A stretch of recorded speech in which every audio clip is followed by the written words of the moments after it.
Taking its inspiration from the Audi A4 Allroad, VW Passat Alltrack and Volvo XC70 is the new Vauxhall Insignia Country Tourer. Based on the more conventional sports Tourer, the Country Tourer adds all-wheel drive, 20mm higher ground clearance and tougher styling. Some of that arrives in the shape of the grey body cladding and wheel arch extensions, the rather handsome 18-inch alloy wheels, the distinctive headlights with wing-shaped LED running lights, that's a theme that's repeated at the rear with the tail lights, and chunky fog light surrounds and subtle silver trim designed to be reminiscent of a skid plate. At the rear, the chunky look continues, particularly with the twin exhaust poking out through the silver trim of the rear diffuser, while a subtle 4x4 badge hints at the Haldex-based four-wheel drive system that lurks beneath. Inside, it's Insignia business as usual, with a laid-back driving position and a high window line that offers a sense of security. The dash itself is well laid out, although some of the switches, such as the sport button, are mounted high up and are a bit of a stretch to reach. It's also a little surprising to find dual-zone climate control is an option on a car like this. Still, the centre stack is dominated by Vauxhall's IntelliLink system, which provides audio, phone and navigation functions with an 8-inch touchscreen that makes everything generally easy to get around.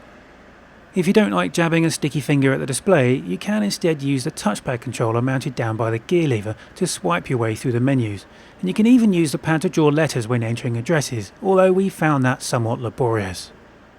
The Country Tourer uses the 8-inch instrument display that appeared in the Insignia in a recent update, and it allows a variety of information to be displayed in front of the driver.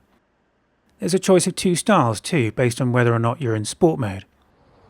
The rear seats are a fairly laid-back affair, and while there's plenty of headroom, there's not a tremendous amount of room to get your feet in.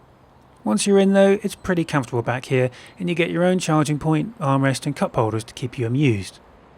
If you're into cargo space, the seats fold forward easily, and although they're not completely flat, they're not far off. All Country Tourer models come with a power tailgate as standard, and this can be opened and closed from the key fob or via a handy button in the driver's door that also allows you to limit how far it opens, useful in, say, a multi-storey car park. The boot opens to reveal a fairly hefty rear overhang that can make loading a bit of a stretch for some people. That aside though, it's a good size and features an underfloor storage area underneath which is the puncture repair kit, there's a ski hatch for long loads, and with the seats folded there's 1,530 litres of space on offer. 2 engines are available, a 2-litre turbo diesel with 163 PS and 350 Nm of torque, or this, the 2-litre BiTurbo with a more interesting 195 PS and 400 Nm of torque. The latter definitely sounds the more interesting, but while the low power unit is available with both auto and manual transmissions, the BiTurbo version is available only with an automatic. As diesel engines go, it's a little noisy though, filling the cabin with a rather characterless drone. It's not helped by an automatic gearbox that feels somewhat behind the competition. A 6-speed unit, it engages each new ratio with something of a jolt, and seems to be given a rather tall set of ratios too, and this is exasperated by its relaxed attitude to kickdown. Floor the gas pedal and the box seems willing to downshift only one gear, masking what would otherwise be a very quick car. Engage sport mode and the transmission will hold on to lower gears for longer, perhaps in an attempt to get round this. Really all this means though is that you spend much of your time driving around at nearly 3000 RPM in 2 lower gear, burning fuel faster than is necessary.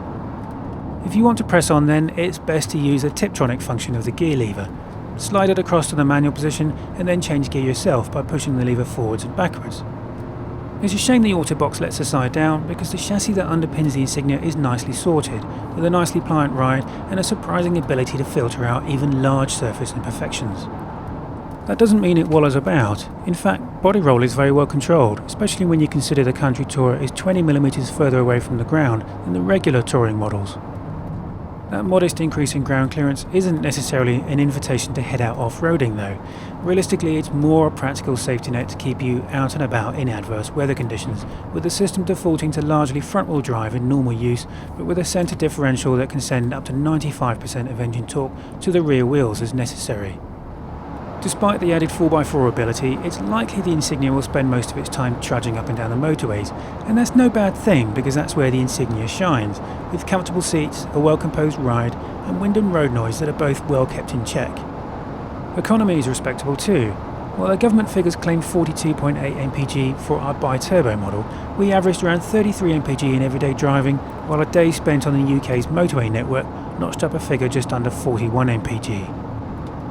Prices for the Country Tourer start at £24,349 for a model without the 4x4 system, with the cheapest all-wheel drive version priced at £25,494. Our BiTurbo test car with a few tasteful options tips the scales at £35,579. By comparison, the Passat All-Track starts at £29,385, with the A4 Allroad kicking in at £32,235. If you're looking for an estate car to keep you mobile when all others are getting stuck, the Insignia Country Tourer offers a handsome and value-for-money alternative to the established German competition.